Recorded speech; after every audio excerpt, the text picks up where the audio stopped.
Okay, a lot of glare, but this is my pinball machine, and I'll turn it on down below.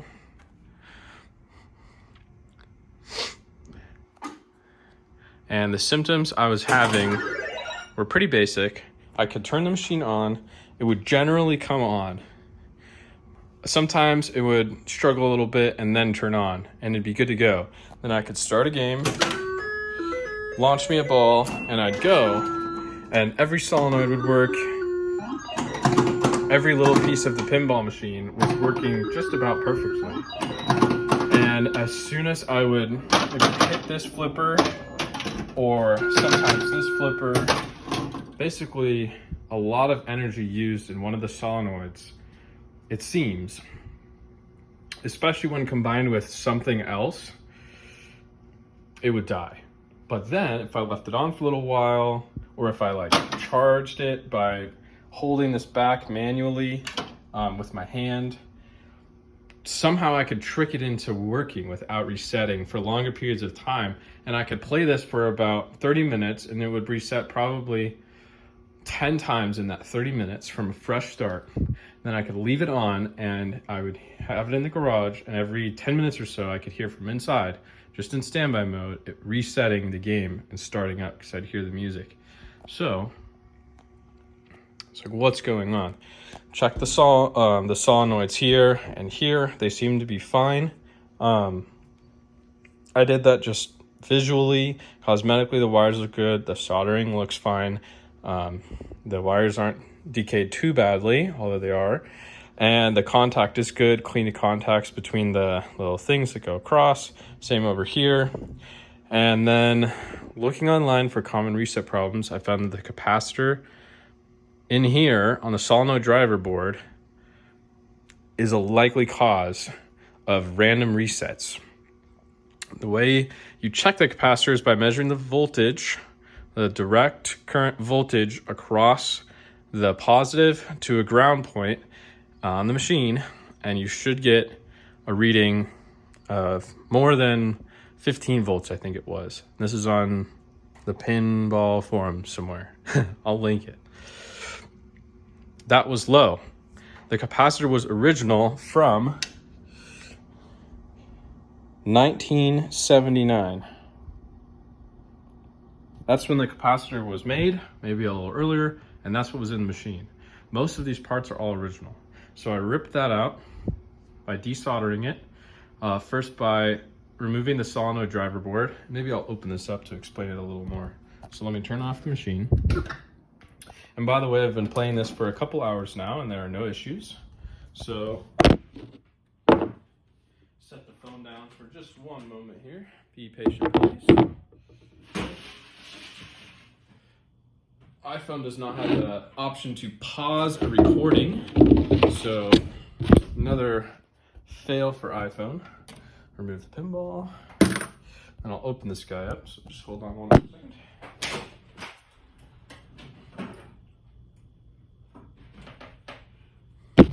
Pretty basic feature to have an ability to pause a recording and then resume, so I don't have to cut a bunch of put things all together.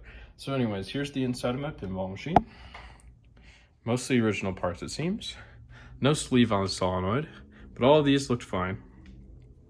All this looked fine. And then when I open the back, I'll just get a picture here for a friend.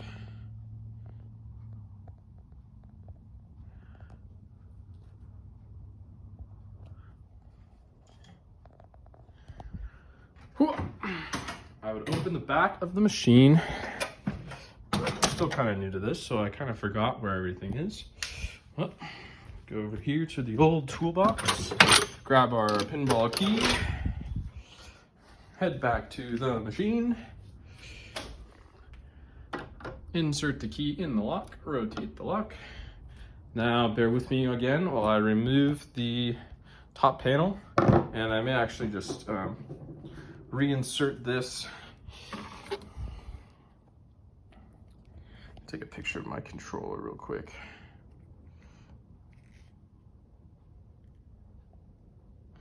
Okay. Oh, and here's the original capacitor. Pretty sure this is dangerous, to keep. I don't know. Probably need to dispose of it properly. So let's take a picture of the original. 20 VDC, 11,000 UF in Mexico. So dispose of this properly. And then let's put this machine back together because this is pointless to have it open.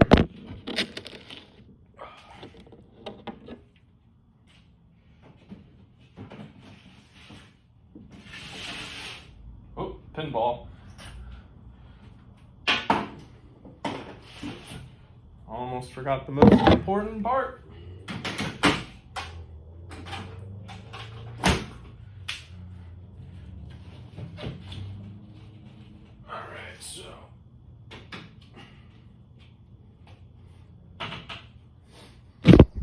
So open up the back glass,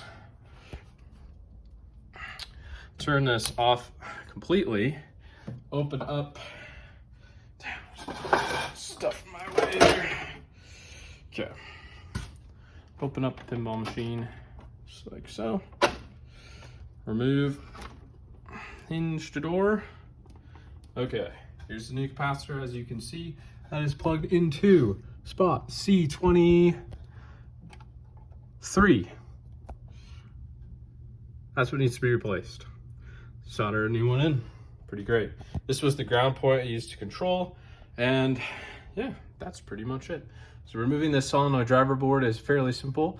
Unplug connector here, here, here, here, and here. There are 5. Then unscrew the metal bracket. Here, screw. Here, screw. And on the other side, another 2 screws hold on a metal bracket, which grounds the whole thing to this back panel, I believe. These black screws actually hold it to that metal bracket, so you don't need to take those out. Then you can solder everything in. But now after doing that, I can measure the voltage across this line, and it is not what I was looking for, but the resets are gone. I can play the game for hours straight, no problems. And thank you for watching the pinball video. All right, here goes nothing. I'm replacing capacitor C23, which is labeled somewhere on here. It's a pinball machine. And yeah, it'll be right below, right in here. This is one that apparently causes resets intermittently and filters the voltage on the 5-volt line to a lot of other components. This is the first real pinball repair I've ever made. So let's start by heating up the iron. And one of the first solders I've ever done as well. So I've clipped these off right here. And I've got the new capacitor.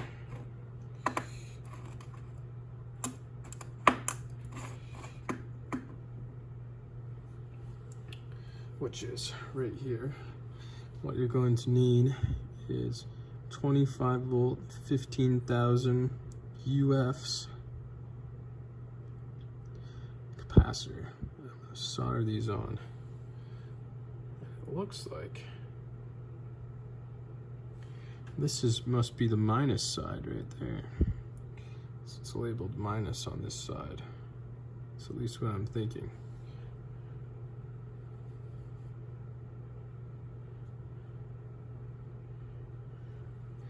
May have to look that up. So the iron is heating over here, right back there, and once that's heated up, should be able to clean it a little bit. It's very bad. Give that a few more seconds to heat up. Meanwhile, I'm going to look up, make sure that's minus. Now, I've gone ahead and cleaned my solder tip, which is horribly malformed. I'm going to try to desolder these lines somehow. Let's see if we can do it. Just by heating up the existing solder. There goes one. Pull off the other side of the line.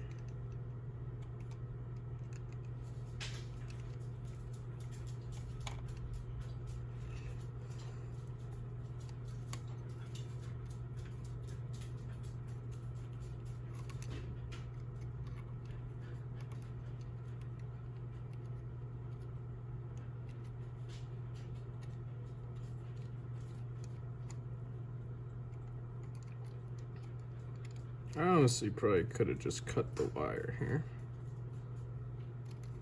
There we go.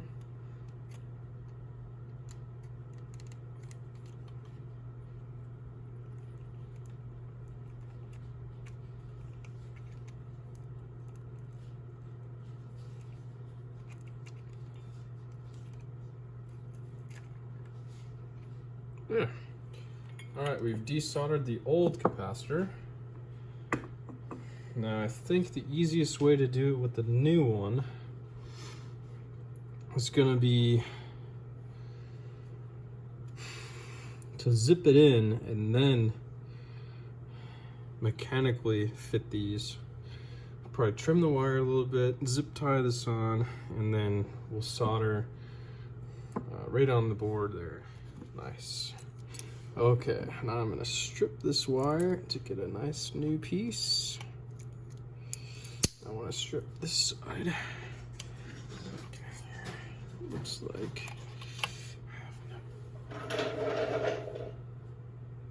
what the? Kitty, get out of there. Come on. Chewing on my shit.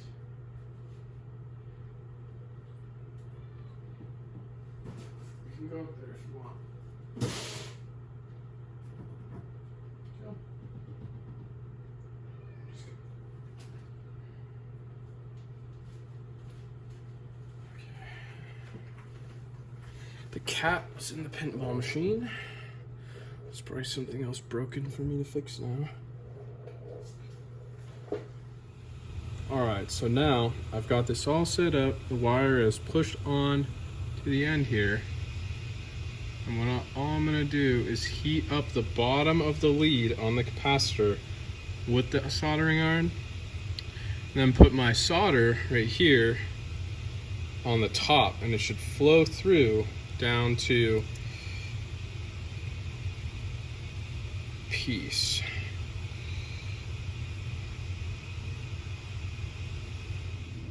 All right, for my next trick, I'm going to try and solder the other side of this. And for that, I need to make some new wire here.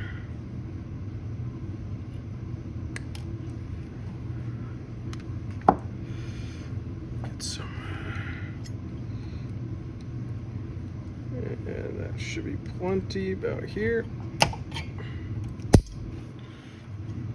Get rid of the FOD. All right, that's a good amount of wire.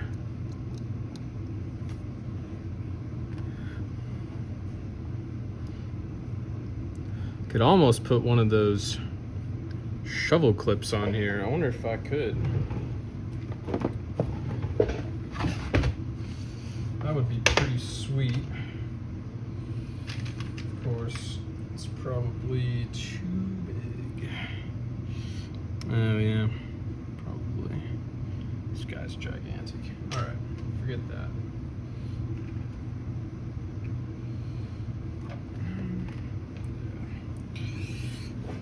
All right. So for this, need the same kind of mechanical leverage on this one.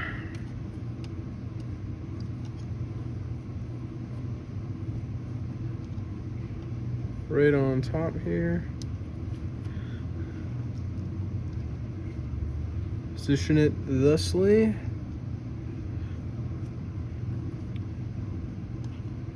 We should find success. Okay, just need to slip the iron in underneath. No burning any of this. And then put the flux on top.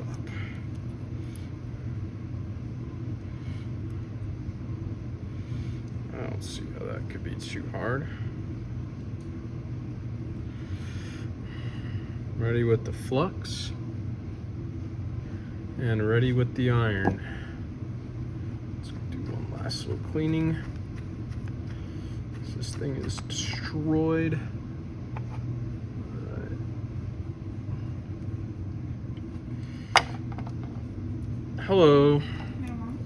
Sure. So I use this destroyed soldering iron to heat up that end of the capacitor. And once it's hot enough, it should melt through this piece. I just don't know if it gets quite hot enough to work.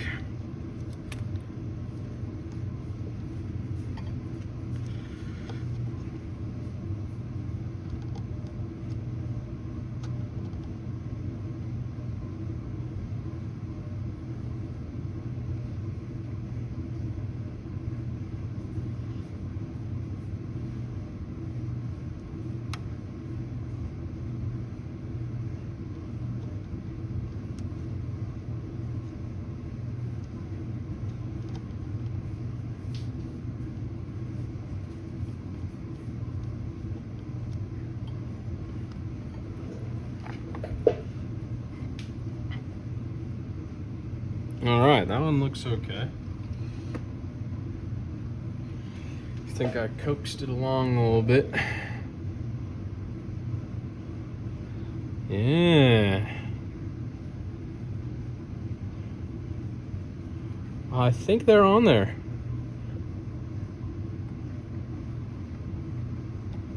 So, now we can go plug it back in.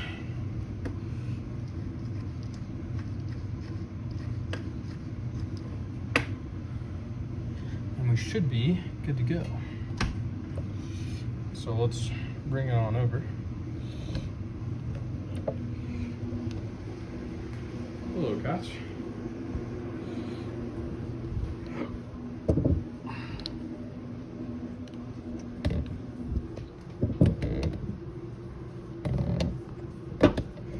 Man, this thing is so bad.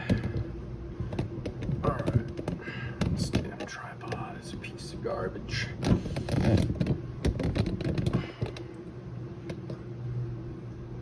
Nice.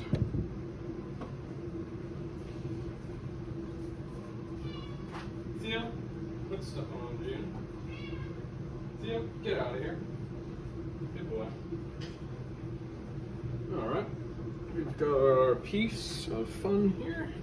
Now, it did say to tie a jumper between TP1 and TP3 before I'm done, but we're gonna try one fix at a time, as is the normal software way. Okay.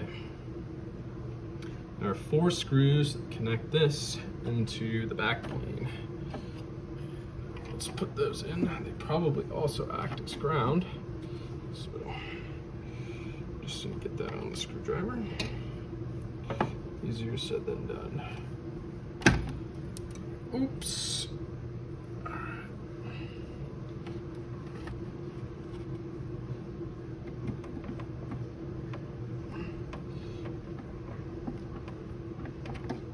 Okay, that'll at least hold it there while I put in the other screws correctly, because I probably just cross-threaded it.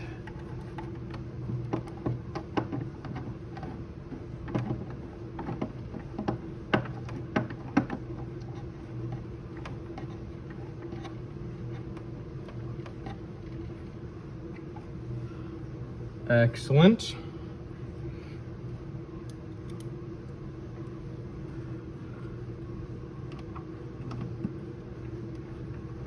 This one goes in thusly.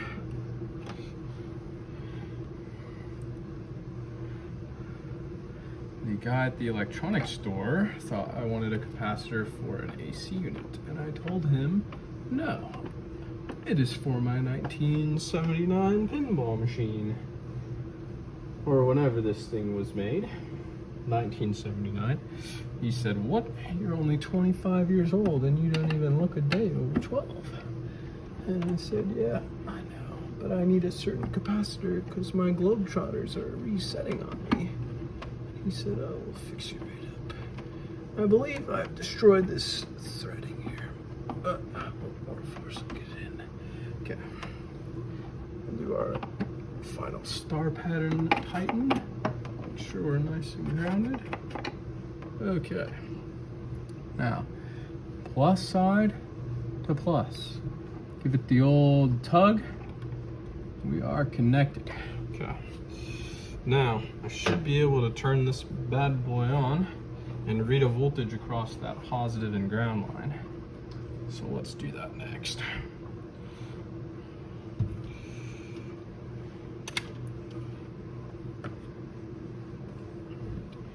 So, if I zoom out, kind of unfortunate. Well, you can see that piece of the multimeter, and I guess you can see the positive lead, so that'll work. I'm gonna turn this on, set it to DC mode. I'll put the black lead on this ground strip on the bottom here. It goes to all the lights. And then I will read across the capacitor positive. And oh, it's not on. So now we'll turn the machine on.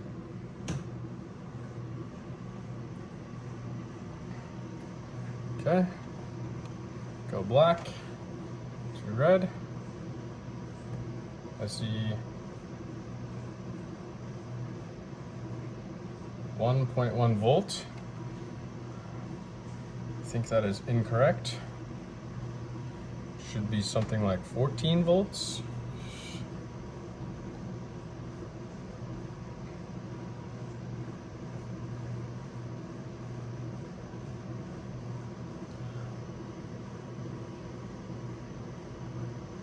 Huh.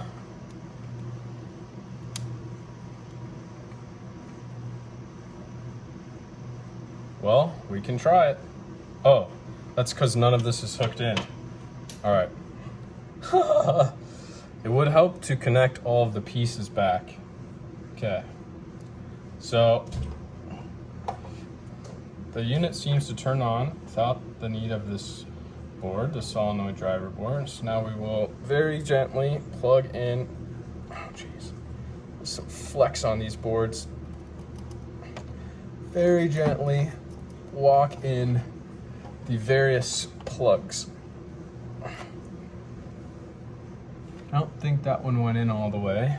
Oh well. Okay, this one looks like it attaches here. How can you mess that up? Okay, this one attaches here.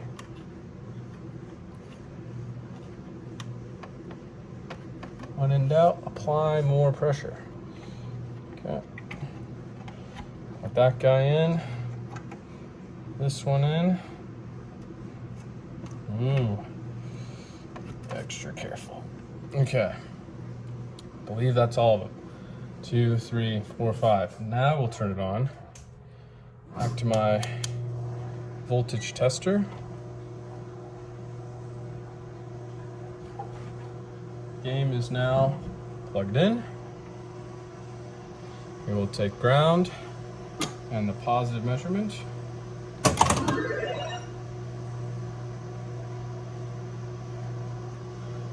And what I'm seeing is, oh, I'm still in alternating current mode. Let's go back to ground. Positive, and I see 13 volts. I believe that's still a little low, but we can try the game a few times and see if it resets. However, it looks like we wired it up correctly. So let's start the game.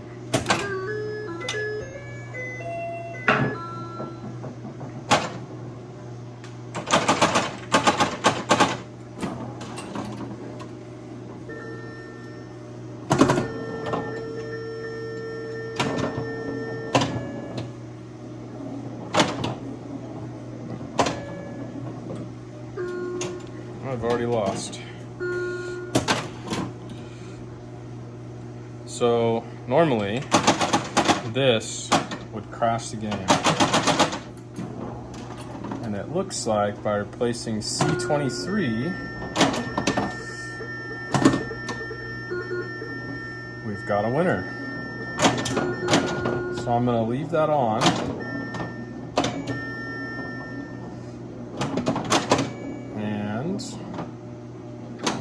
see if it ever resets on me. Meanwhile, I'll go bring over the other capacitor.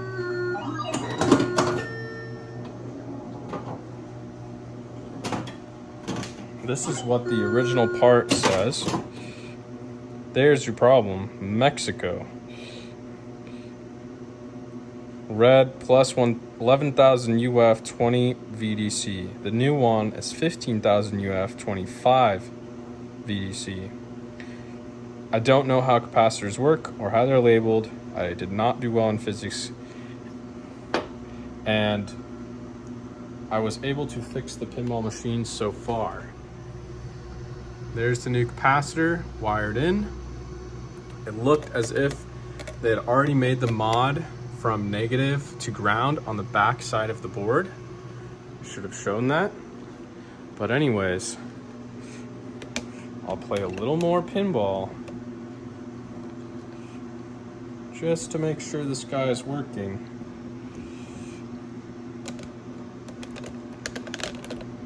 But so far, so good.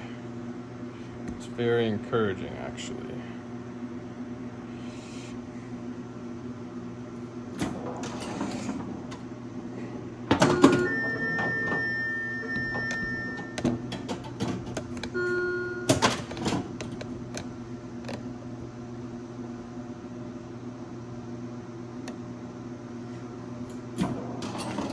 Viewpoint is probably very weird.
Well, I'm gonna leave this and I'll see if I can hear it reset from the other room. Usually I can.